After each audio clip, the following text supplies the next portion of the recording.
제가 이스라엘을 다녀온 지 이제 내일이 되면 딱 일주일인데 아직 좀 이렇게 시차가 있습니다. 그래서 오늘 교회에서 말씀 준비하는 가운데 오늘처럼 그렇게 잠이 쏟아지는 시간이 이전에는 없었던 것 같아요.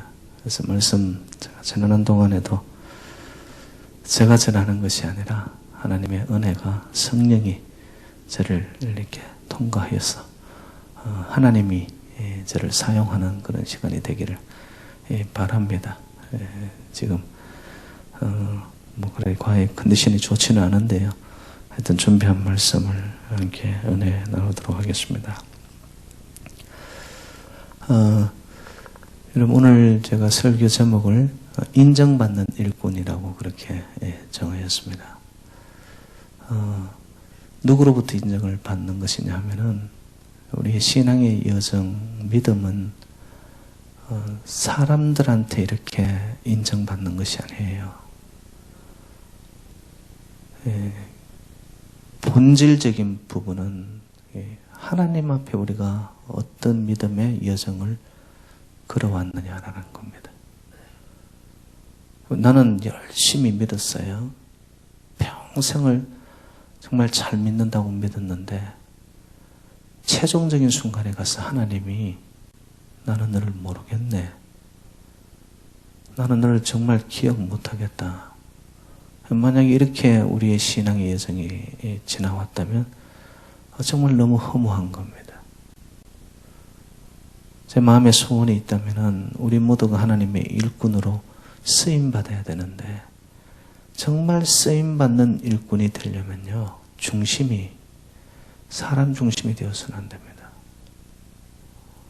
누가 보면 열심을 내고 안 보면은 그냥 대충 설렁설렁. 이건 일꾼이 아닙니다, 여러분. 특별히 하나님의 일을 하는 일꾼들이라면은 내 마음 중심이 하나님이 나를 보고 계시는구나. 벌써 중심이 다른 거죠, 이게. 우리 신앙의 진짜 인정을 여러분 받기를 원한다면 하나님의 인정을 받는 그런 충성스러운 일꾼들이 되시기를 주님의 이름으로 축복합니다. 거기에 교회의 생명이 있습니다.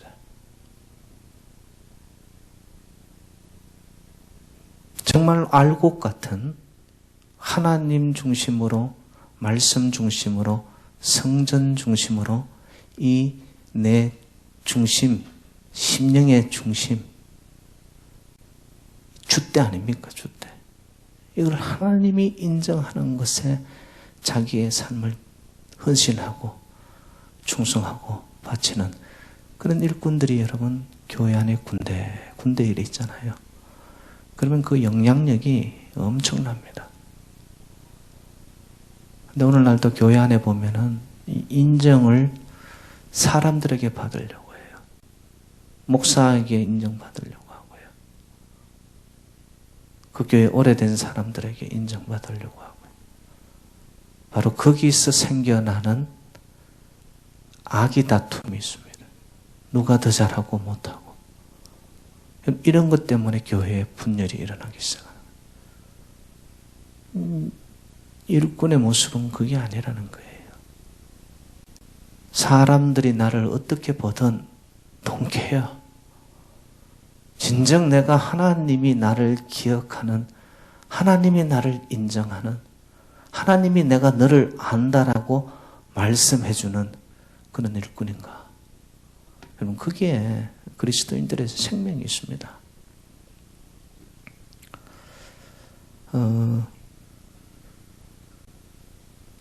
뭐 이런 생각을 제가 해봤어요. 뭐 참 냉정하게 들릴지는 몰라도요.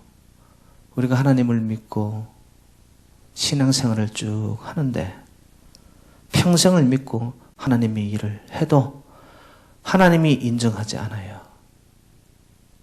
여러분 그러면 그 모든 것이 쉽게 말해서 아무것도 아닙니다. 아무것도 아닙니다.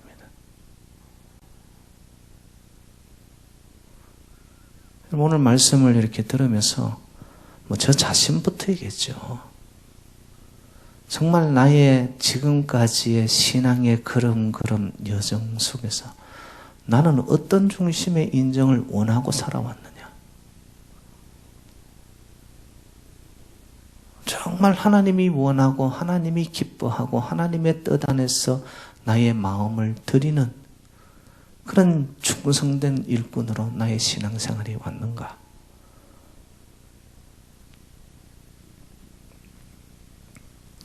그러면 어떻게 해야 하나님의 인정을 받을 수 있을까? 그게 이제 오늘 본문 14절 속에 나옵니다. 하나님 앞에 엄히 금하여라고 나옵니다. 엄히 말하여서 명령하여 이것만은 하지 말아야 된다는 거예요. 이것만은. 그게 뭐냐면 말다툼하는 겁니다. 말다툼하는 거예요. 하나님이 인정하는 일꾼으로 봤을 때 그 사람은 여러분 말로서 하는 게 아니라는 거예요. 말로서. 하나님이 일을 하면서 하나님의 사람으로 살아가면서 하나님이 엄히 금한 것 중에 하나가 바로 여러분 말싸움 하지 말라는 겁니다. 이것만큼 무익한 게 없다라는 거예요.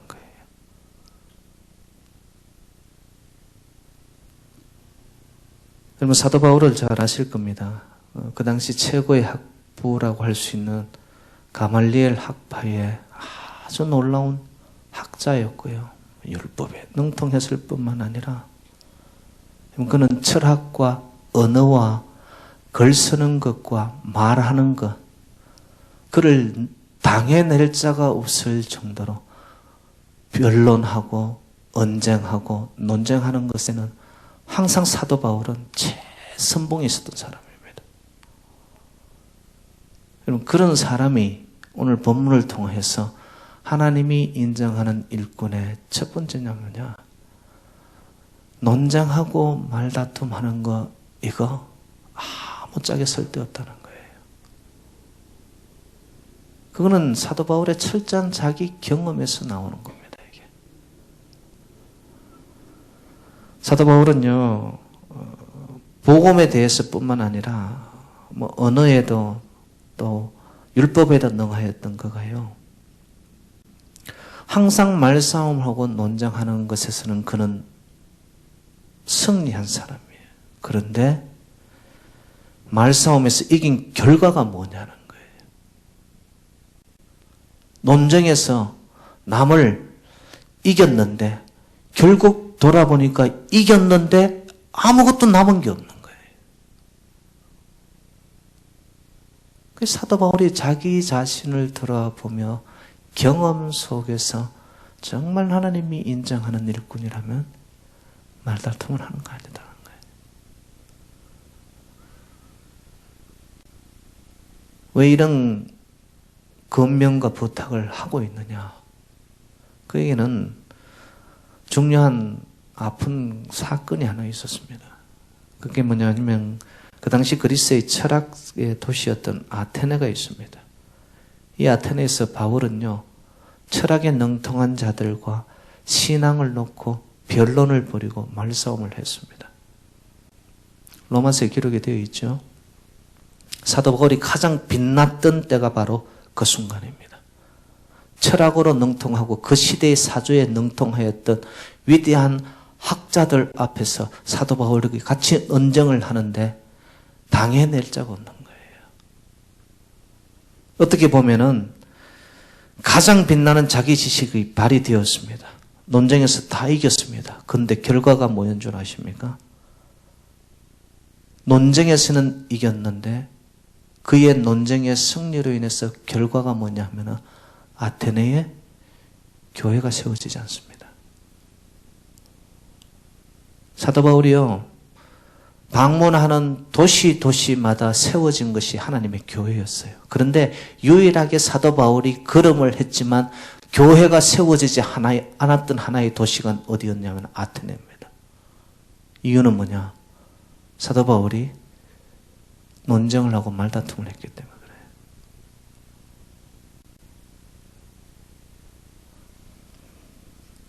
논리적으로 압도를 하고 상대를 이겼어요. 그런데 가슴이 다쳐버립니다. 이기면 뭐 하겠어요, 여러분?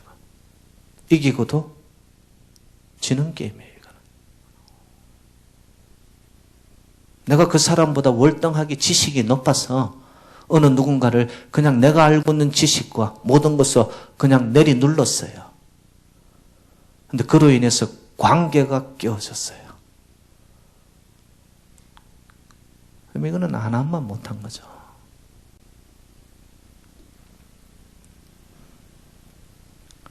그래서 그가 한평생 경험하고 뼈저리게 느낀 고백이 말싸움하지 말라는 겁니다. 특별히 하나님의 말씀을 전할 때, 말씀을 가지고 나타났을 때 말다툼을 하잖아요. 그러면 하나님께 영광 가립니다. 이거는 절대적이에요. 제가 달리 표현하면 교회 안에서 교회의 머리 대신 예수 그리스도, 그리고 이 교회는 아버지의 영광이 머무는 곳이잖아요. 여기 안에서 인간 사이에 말다툼이 일어나잖아요. 아버지의 영광을 가릴 뿐만 아니라 가장 누가 악영향을 받느냐면 자기 스스로의 신앙이 치명타를 입습니다. 한번 다툼이 일어나지 않습니까? 그러면 내가 받았던 은혜를 회복하려면요, 몇 곱절을 노력해도 힘듭니다. 그래서 사도 바울은 이것을 알기 때문에 교회 안에서는, 그리고 특별히 하나님이 인정하는 일꾼이 되기를 원하느냐? 말 조심해야 되는 거고, 말로서 다툼을 일으키면 안 되는 것이고, 부탁을 하고 있는 거죠, 그게. 오늘 보면 14절로 우리 한번 가보겠습니다. 14절 말씀 같이 한번 읽을게요. 시작. 너는 그들로 이 일을 기억하게 하여. 거기까지요. 그들이 누굴까요, 여러분들? 교회를 섬기는 일꾼들이고 성도들이에요. 그런데 이 성도들이 그냥 일주일만 왔다 갔다 하는, 주일만 왔다 갔다 하는 선대의 크리스찬들이 아니고 굉장히 열심히 있고 강한 믿음을 가진 성도들입니다. 그런데 그들에게 사도 바울이 뭐라고 합니까? 이 일을 기억하게 하여.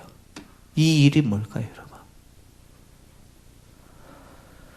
저는 이렇게 생각을 합니다. 신앙생활을 단적으로 말한다면 예수님처럼 십자가에 죽는 것이고 예수님과 함께 부활하는 것이 기독교의 전부예요, 여러분. 그렇게 열심히 교회를 섬기는, 믿음에 열심히 있고 충성하고 헌신하는 그들에게 이 일을 기억하게 할 것이 뭐냐면 예수 그리스도를 기억하게 하라는 거예요. 예수 그리스도를.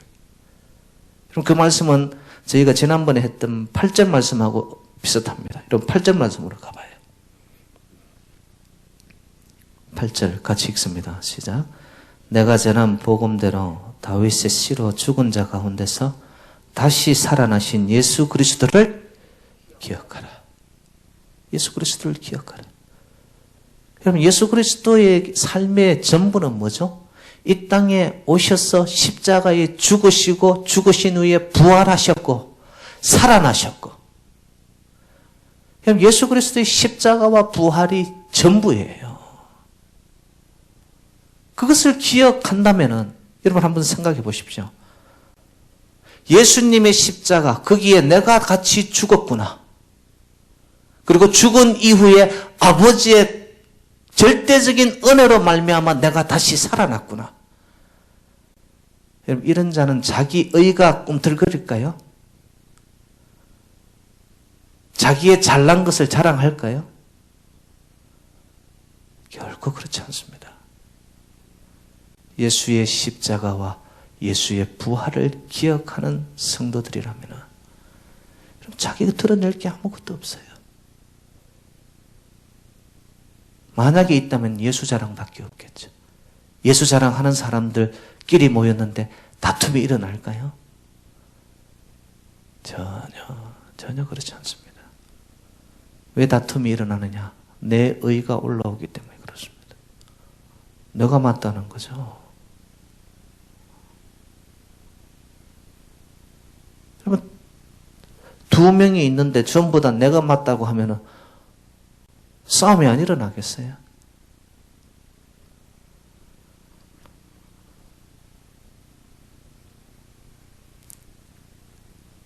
사람 사이에 이 소통을 이루려면 대화를 해야 됩니다. 대화를 하기 위해서 세 가지가 전제가 돼야 됩니다, 여러분. 첫 번째는 뭐냐? 상대를 인정해야 돼요. 깡그리 상대를 무시해버리고 상대를 인정하지 않으면 이거는 대화 자체가 불가입니다. 여러분, 대화라고 말할 때 뭐죠? 대화란 마주보고 말하는 것을 대화라고 이야기합니다. 대화를 해야 되는데 뭐 혼자 뒤에서 막 이야기하는 거예요.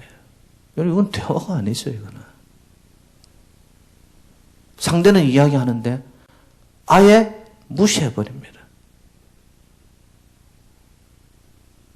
대화의 첫 번째 전제 조건이 뭐냐? 여러분, 상대를 인정을 해야 돼요. 두 번째는 뭐냐? 그 사람의 말하는 것을 들어야 돼요. 수용입니다, 수용. 여러분, 대화하자고 해놓고는 혼자 다 짓거리는 사람들이 있습니다. 대화에 이건 기본도 안 된 거죠. 최소한 대화가 되려면 내가 말하는 거 반, 상대가 말하는 거 반, 내가 듣는 것도 반, 말하는 것도 반.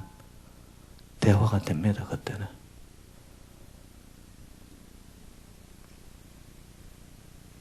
상대의 말은 안 듣고 나 혼자만 이야기하겠다. 여러분, 대화 자체는 이거는 이루어질 수가 없는 거예요. 세 번째는 뭐냐? 대화를 위해서는 기다려야 됩니다. 여러분, 누군가가 이야기를 했어요. 또 내 말을 상대가 들었어요. 그런데 당장 100% 수용을 안 됩니다. 이행할 수도 없습니다. 그러면은 그것이 변화되고 말을 듣고 행동으로 변화되기까지 중요한 것이 뭐냐? 기다려줘야 됩니다. 기다려줘야 됩니다. 농부가 한번 생각해 보세요. 농부처럼 씨앗을 뿌렸어요. 근데 씨앗을 뿌려놓고 다음날 갔는데 변화가 없다고 해가지고 땅을 훌에 파가지고 이놈의 씨앗 이게 잘못됐다는 거예요. 다 걷어냅니다. 어떻게 뿌리를 내리고 가지가 잎이 꽃이 펴 열매가 나겠습니까? 기다리는 거예요. 기다리는 거예요. 농부처럼. 그러면 대화의 기본 세 가지 조건 여러분들이 한번 생각을 하시고 이것을 잘 받아들이세요. 상대를 인정하고 그리고 상대의 말을 듣고 수용하세요. 그리고는 기다려줘야 됩니다. 이때 소통이 일어나는 겁니다, 여러분. 이 세 가지 중에서 제일 안 되는 게 뭐냐면 기다리지를 못해요. 여러분, 만약에 여러분 어떤 관계 속에서 관계가 불편하고 깨어져 가지고 대화가 안 통한다? 여러분, 이 세 가지 중에서 여러분 한번 생각해 보세요. 뭐가 잘못되었을까? 대부분의 경우는 기다려주지 못하는 것이 있습니다. 조금만 더 참아서도 조금만 더 내가 기다려주고 정말 푸는 마음으로 있었으면 여러분 그런 일이 안 생겨요.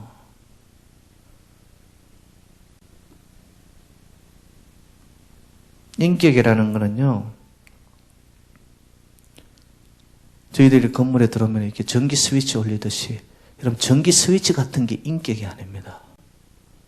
인격은 어떤 것이냐 하면은 시간을 필요로 하는 아주 생명체예요, 인격은. 서서히 이것이 자라나고 변화되기 때문에 서로를 향하면서 진짜 사랑이 있으면은 존중하면은 기다려야 되는 거예요, 여러분. 거기서 생명이라는 것이 조금씩 피어나면서 그것이 언젠가는 엄청난 힘으로 그게 형성이 되어지게 되잖아요. 그러면 공동체 안에 그 생명의 역사들이 뿌리를 내리기 시작하면은 아름다운 열매들이 군데군데 나타나기 시작합니다. 그때 나 개인뿐만 아니라 이 공동체 자체가 막 살아나기 시작하는 거예요.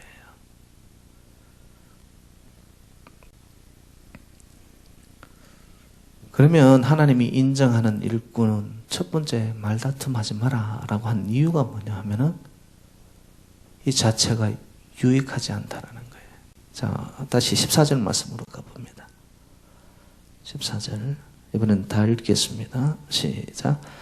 너는 그들로 이 일을 기억하게 하여 말다툼을 하지 말라고 하나님 앞에서 엄히 명하라.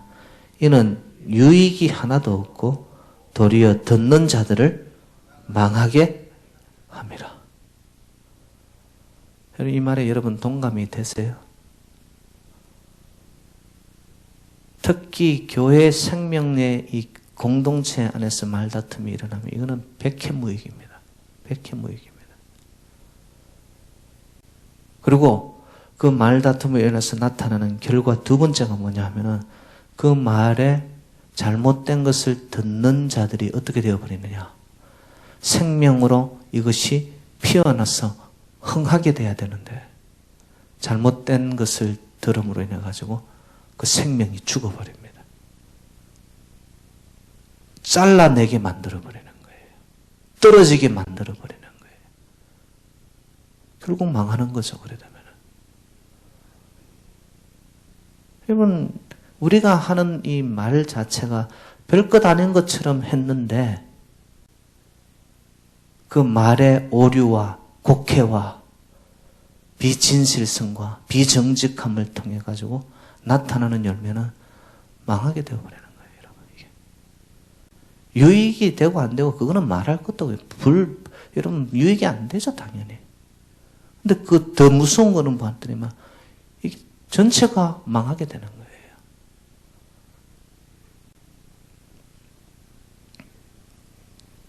그러면 하나님의 인정을 받는 일꾼이 말다툼을 하지 않고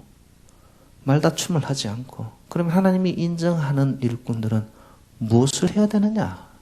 이것도 중요하지 않습니까? 이것은 하지 마라 했는데 그 다음 그러면 해야 될 것은 뭐냐? 이걸 알아야 될 거 아니에요. 그 말씀이 오늘 15절 말씀입니다. 15절로 가봅니다. 15절 시작. 너는 진리의 말씀을 옳게 분별하며 부끄러울 것이 없는 일꾼으로 인정된 자로 자신을 하나님 앞에 드리기를 힘쓰라. 자, 여기에 두 가지가 나타납니다.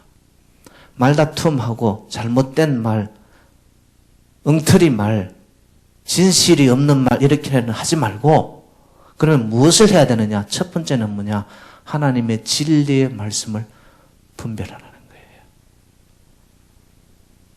분별하라는 뜻을 제가 영어 단어로 쓴다면은 cutting straight, 올바르게 똑바로 잘라라는 거예요.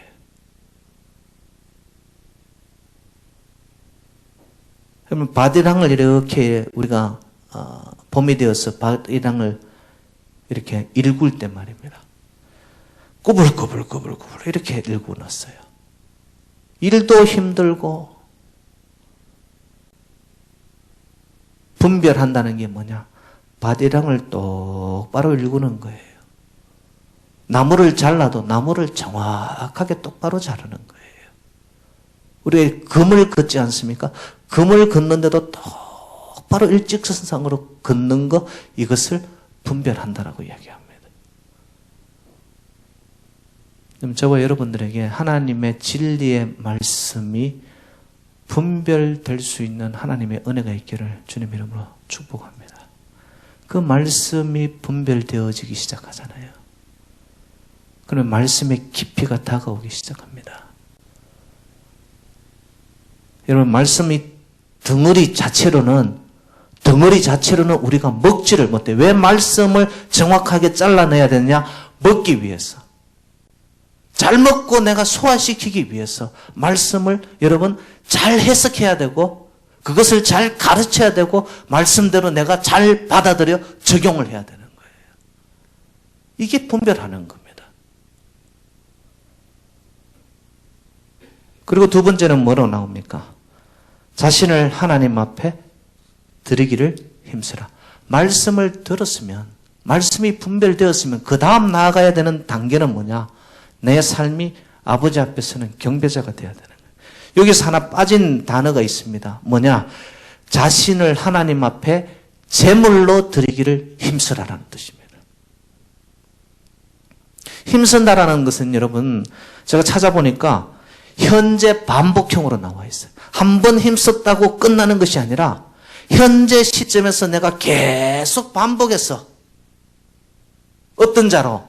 아버지 앞에 무릎을 꿇고 진정한 예배자로 완전히 자기를 드리는 단계까지 가는 거예요. 여러분 놀랍습니다.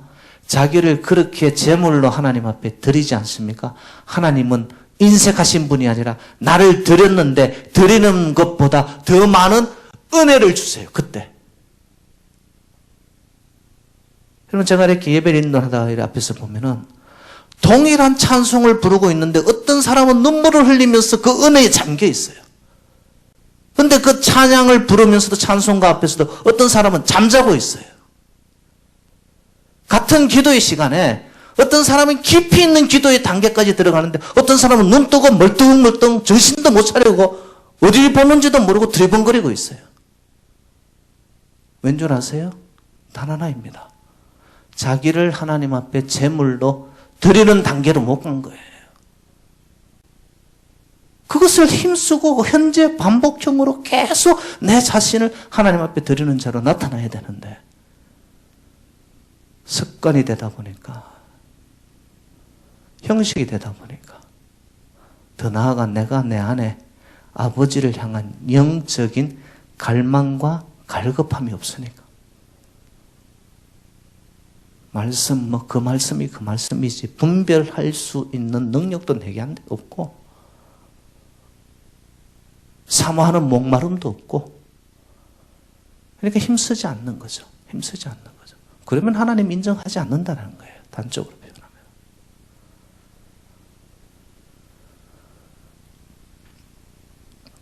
여러분 예배는 나를 제물로 드리는 순간입니다.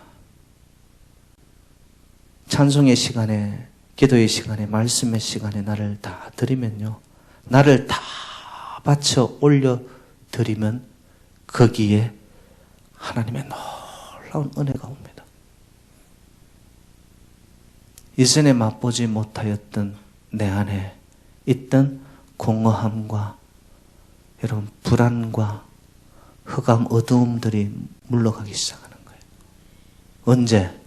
나를 완전히 깨어진 자로 하나님 앞에 전적으로 드리는 순간에 나를 드리고 바치고 깨트릴 때 그 속으로 하나님의 은혜는 반드시 찾아들게 됩니다. 채워집니다. 여러분 이것을 체험하지 않는 자는요 하나님이 결코 인정해 줄 수 없는 자라는 거예요. 말씀과 멀어져 있고 예배 시간에 멀어져 있는데 어떻게 하나님이 기뻐하는 예배 최고의 영광의 아버지의 시간에 역사의 시간에 그것이 내가 드리지를 못하면 어떻게 하나님이 우리를 인정하겠어요? 여러분 하나님께 인정받으려면 하나님이 기뻐하는 것을 우리가 해야 되는 거죠.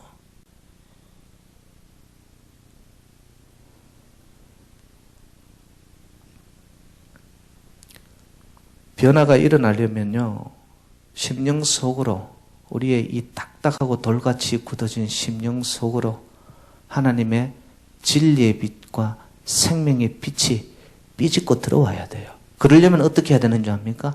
내가 깨어져야 됩니다, 여러분. 내가 돌같이 그대로 굳어져 있는데 어떻게 말씀이 와요? 말씀이 튕겨나가 버리죠. 그 말씀이 말씀으로 아버지의 감동이 감동으로 오기 위해서는 내 심령이 깨어져 있을 때, 쪼개어졌을 때 하나님의 말씀이 내 안으로 빛이 되어 들어오기 시작하는 거예요.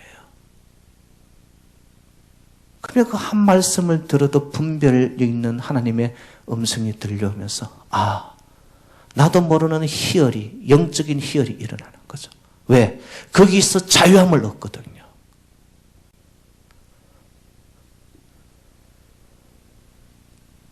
그래서 하나님의 말씀의 금 앞에 내가 수용하면서요, 나를 쪼개시옵소서.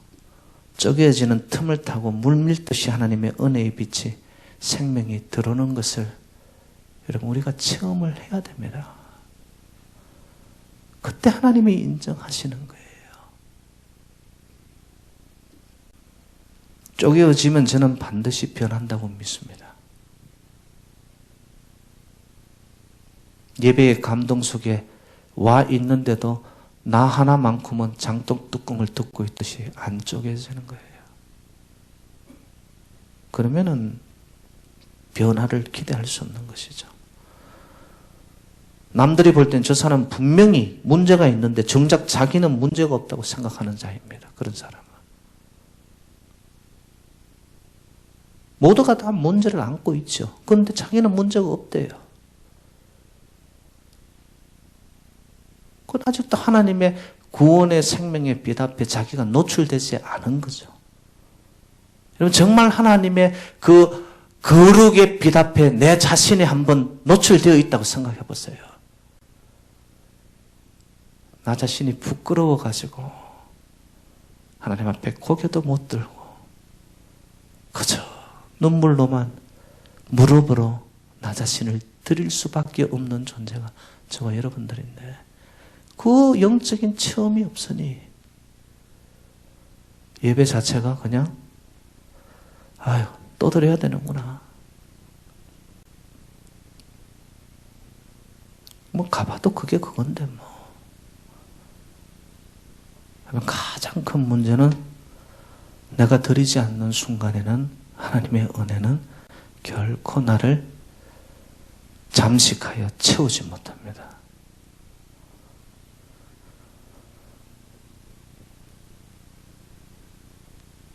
그러면 이렇게 쪼개어져서 생명과 빛이 들어온 자의 삶은 어떻게 되어지느냐? 이렇게 하나님의 인정이 되어진 자의 삶은 그 다음 어떻게 변화가 되어 나타나느냐? 16절 말씀입니다. 16절로 가봅시다. 그렇게 된 자는 자 16절 말씀 거꾸로 보면 되는데요. 자 16절 같이 읽어요. 시작. 망령되고 헛된 말을 버리라. 그들은 경건하지 아니하며 점점 나아가니라. 이걸 거꾸로 하면 됩니다. 쪼개어져서 구원의 생명의 감격을 만난 자는 망령되이 헛된 말을 하지 않습니다. 그리고 그의 삶이 어떻게 됩니까? 거룩과 경건의 삶으로 나아가게 됩니다. 벌써 삶의 변화가 일어난 거죠, 여기에는. 오늘 본문의 말입니다. 헛된 말을 하는 사람 두 사람의 이름이 나타납니다. 17절에 보면 후메네오라는 사람과 빌레도라는 사람이 나타납니다. 이 사람들은 요즘 말로 치면 이단에 빠진 자들입니다. 똑바로 알지 못하고 자기가 아는 선상에서 함부로 이야기합니다. 후메네오와 빌레도가 어떤 망령된 말을 했느냐 하면 그 내용은 18절에 나타나는데요. 기독교의 진리의 핵심은 예수 그리스도의 십자가와 부활이라고 제가 말씀을 드렸습니다. 그런데 이 후메네오와 빌레도가 예수 그리스도의 부활에 대해서 부정을 하는 거예요. 여러분 예수 그리스도께서 십자가상에 육체로 죽으시고 그 육체가 부활하심을 믿으십니까? 그게 성경의 진리예요. 그런데 후메네오와 빌레도 이런 사람들은 육체로 부활한 게 아니다. 성령 강림하는 그때에 성령으로 예수님께서 이 땅에 부활하셨다. 엉뚱한 이야기를 하는 거예요. 근거도 없는 이야기를 교회 공동체 안에 퍼뜨리기 시작합니다. 부활의 역사성을 거부하고요. 기독교의 진리를 자기식으로 해석했던 것이죠. 그래서 결과는 뭐냐? 후메네오와 빌레도라는 이런 사람이 함부로 알지도 못하고 자기들의 지식에 얕은 것에서 생겨난 잘못된 이단적 진실을 전파하기 시작하면서 그것을 들었던 많은 사람들이 혼란에 빠집니다. 예수가 진짜 부활한 거 맞아? 아닐 거야.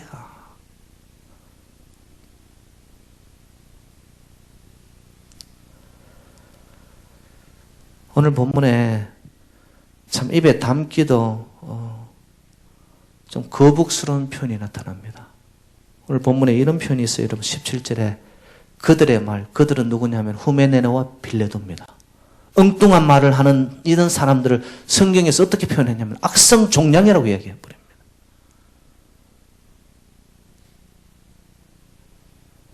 악성종량은 여러분 쉽게 말하면 나쁜 암세포예요. 여러분 몸에 암세포가 있는데 이 암세포가 나쁜 악성종양으로 자라나기 시작하면 그건 잘라내야 됩니다, 여러분. 병원에 가서 의사의 메스를 해야지만 살아나요, 내가. 모르겠습니다. 사도 바울이 어떻게 이렇게까지 참 듣는 사람들에게 마음에 부담감을 줄 수 있는 표현을 했을까? 악성종양이라는 표현까지. 좀 심하다 싶지만은 제가 말씀을 계속해서 읽으면서 제가 동의가 되었습니다. 아, 맞다. 하나님을 믿는 사람으로서 말 잘못하고 잘못 행동하는 자들은 여러분 그냥 암세포와 같은 거예요. 같이 살아야 되는데 같이 성장하고 건강하게 일구어내야 되는데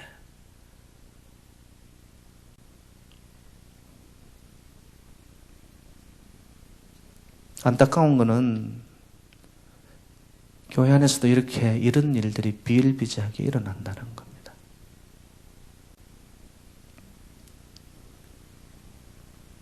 여러분 이런 일을 방지하는 유일한 대책이 있다면은 하나님의 말씀을 옳게 분별하고 먹고 쪼개어진 그 말씀을 내가 하나님 앞에 고백하면서 내 삶을 드리는 단계까지 그것이 끊임없는 힘쓰는 현재 반복형.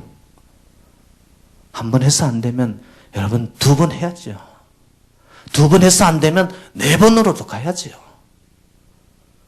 세상 일은 안 되면 또 하고 또 하고 또 하고 또 하면서 교회 신앙생활은 왜 그렇게 이지고용들로 생각을 하는 겁니까? 하나님의 교회인데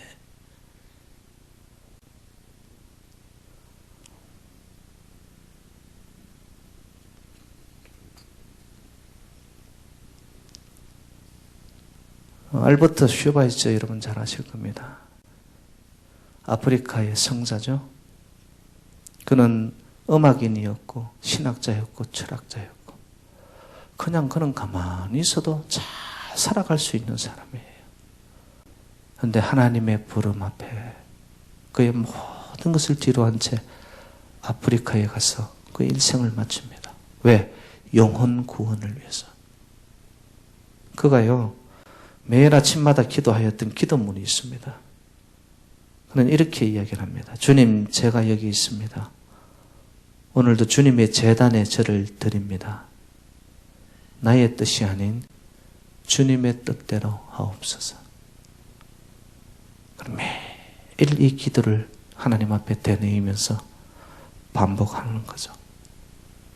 그랬기 때문에 그 오지 땅에 가서 불치의 병에 걸리면서까지도 그는 복음의 그 자리를, 현장을 생명 다할 때까지 지킬 수 있었던 겁니다. 여러분 뒤돌아보면 우리의 인생들이요 그렇게 길지 않습니다. 이것저것 세상의 것 다 좋은 거 할 수 있는 것 같지만 그렇지 않습니다, 여러분들. 정말 한 번 사는 인생 무슨 고귀한 가치와 목적을 위해 내가 살아야 될까?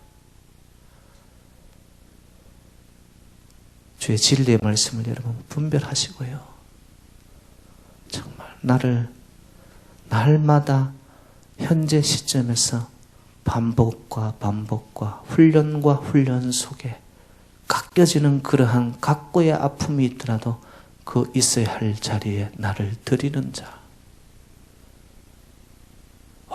온전히 나를 쪼개어 하나님 앞에 번제로 제물로 드리는 여러분 그곳에 생명이 있습니다. 거기에 은혜가 옵니다. 거기에 살아납니다. 거기에 부활의 감격이 있습니다. 사랑하는 여러분들, 우리 교회 건물 수, 현재의 조건, 여러분 이런 것보다 나는 지금 내 영혼이 하나님의 진리의 말씀에 분별된 그 말씀 안에 잡혔나?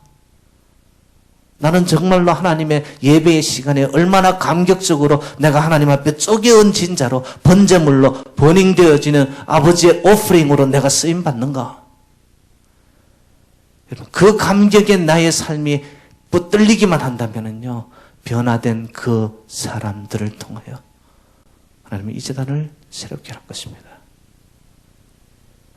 그 역사가 남이 아닌 저로부터, 여러분 스스로로부터 그 성령의 불길이 가슴을 뜨겁게 하여서 하나님의 인정을 다 받는 놀라운 일꾼들이 되시기를 주님의 이름으로